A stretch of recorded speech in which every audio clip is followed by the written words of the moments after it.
ប្រទេសថៃជួកុំបត់ត្បូងវាយប្រហារដល់សាហាវបោកកំទេចផ្ទះបង្កឲ្យមានមនុស្សស្លាប់និងរបួសប្រទេសថៃបានជួបប្រទះនៅគ្រោះមហន្តរាយធម្មជាតិជាបន្តបន្ទាប់ដោយខេត្តឆាឈៀងសៅត្រូវបានរងការវាយប្រហារភ្លាមដោយព្យុះកុំបិតត្បូងដល់សាហាវកាលពីយប់ថ្ងៃអាទិត្យទី12ខែតុលាឆ្នាំ2025ព្យុះដ៏ខ្លាំងនេះបានបោកកំទេចផ្ទះប្រជាពលរដ្ឋអស់5ខ្នងយ៉ាងដំណំនៅក្នុងភូមិលេខ3ឃុំធារៈស្រុកបាហ្វូហើយជាអកុសលត្រូវបានគេរាយការណ៍ថាមានអ្នកស្លាប់និងរបួសប៉ុន្តែតួលេខផ្លូវការមិនទាន់ត្រូវបានបញ្ចេញនៅឡើយនោះទេអ្នកភូមិបានរៀបរាប់ថាព្យុះនេះមានឥទ្ធិពលខ្លាំងត្រឹមតែមួយប្រពេចភ្នែកដោយខ្យល់កន្ត្រាក់បានបោកបំផាំងដំបូលផ្ទះនិងបង្កការខូចទ្រព្យសម្បត្តិយ៉ាងច្រើនមិនតែប៉ុណ្ណោះនៅឯខេត្តឈុនបុរីក៏បានជួបប្រទះនៅព្យុះកំបុតត្បូងនិងខ្យល់គួចដូចគ្នាដោយបានបំផ្លាញហាងទំនិញនិងបានវាយប្រហារអ្នកដើរលេងកម្សាន្តធ្វើឲ្យអ្នកខ្លះត្រូវបានប៉ាងតាមខ្យល់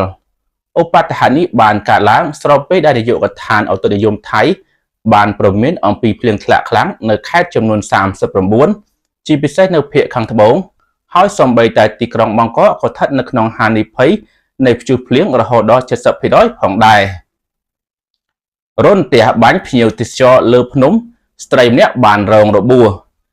កាលពីថ្ងៃអាទិត្យដដែលនៅលើភ្នំណយពូលឿងនៅក្នុងខេត្តម៉ែហុងសនក្រុមអ្នកទេសចរថៃមួយក្រុមមានគ្នា4ទៅ5នាក់ត្រូវបានរន្ទះបាញ់ពេលកំពុងដើរកម្សាន្តទាំងមេឃកំពុងភ្លិចធ្លាក់ទេសចរម្នាក់ជាស្ត្រីមកពីខេត្តណាខនស៊ីប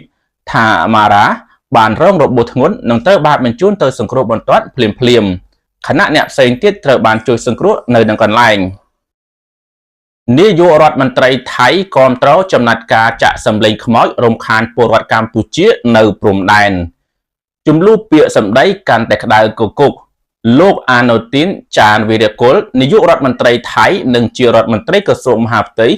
បានចេញមុខគាំទ្រពេញទំហឹងចំពោះសកម្មភាពរបស់លោកខុនឈុំប៉ាឡាំងដែលជាអិសរាជជនមានឥទ្ធិពលលើបណ្ដាញសង្គមបន្ទាប់ពីបុគ្គលរូបនេះបានប្រើប្រាស់ឧបករណ៍បំពងសម្លេងចាក់សម្លេងខ្មោចនិងសម្លេងរំខានពេញមួយយប់ដល់ពលរដ្ឋកម្ពុជានៅក្នុងភូមិព្រៃច័ន្ទនិងភូមិជោគជ័យនៃខេត្តបន្ទាយមានជ័យ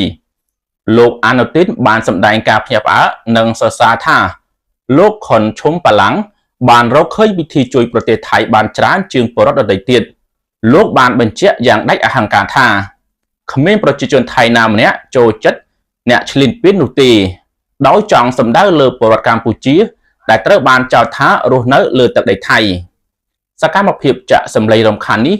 បានបន្តអស់3យប់ជាប់ៗគ្នានៅក្នុងគោលបំណងបំផិតបំភ័យផ្លូវអារម្មណ៍ដល់ពលរដ្ឋកម្ពុជាស្របពេលដែលកងទ័ពចម្រុះថៃបានបន្តសកម្មភាពឈូសឆាយដីនិងរាវមីនដោយកំណត់យកថ្ងៃទី10ខែតុលាជាថ្ងៃផុតកំណត់ឲ្យពលរដ្ឋខ្មែរត្រូវជម្លៀសចេញពីភូមិចែកដីប្រវត្តិសាស្ត្រអាយុ123ឆ្នាំបាក់ស្រុតទាំងស្រុងរឿងហេតុដ៏គួរឲ្យសោកស្ដាយមួយទៀតចែកដីព្រះពុទ្ធប្រថានន្តាន់ដែលជាប្រាសាទប្រវត្តិសាស្ត្រដ៏វែងចំណាស់អាយុ123ឆ្នាំនៅក្នុងស្រុកថាអ៊ូថេននៃខេត្តនគរភ្នំបានបាក់ស្រុតដួលរលំទាំងស្រុងកាលពីព្រឹកថ្ងៃអាទិត្យទី12ខែតុលាការដួលរលំនេះបានធ្វើឲ្យអ្នកស្រុកដែលតែងតែចាត់ទុកចែកដីនេះជាទីកន្លែងសក្ការៈបូជាមានការខូចចិត្តយ៉ាងខ្លាំងមន្ត្រីជឿជាក់ថាការបាក់នេះបណ្ដាលមកពីការខូចខាតគុណភាពអាយុកាលនៃរចនាសម្ព័ន្ធឥដ្ឋនិងបាយអហើយអ្វីដែលគួរឲ្យសោកស្ដាយបំផុតនោះគឺនាយកដ្ឋានវិចិត្រសិល្បៈទើបតែបានអនុម័តថវិកា3លានបាតសម្រាប់ជួសជុលរួចទៅហើយប៉ុន្តែចាត់ដីនេះបានដួលរលំមុនពេលការងារបានចាប់ផ្ដើមទៅទៀត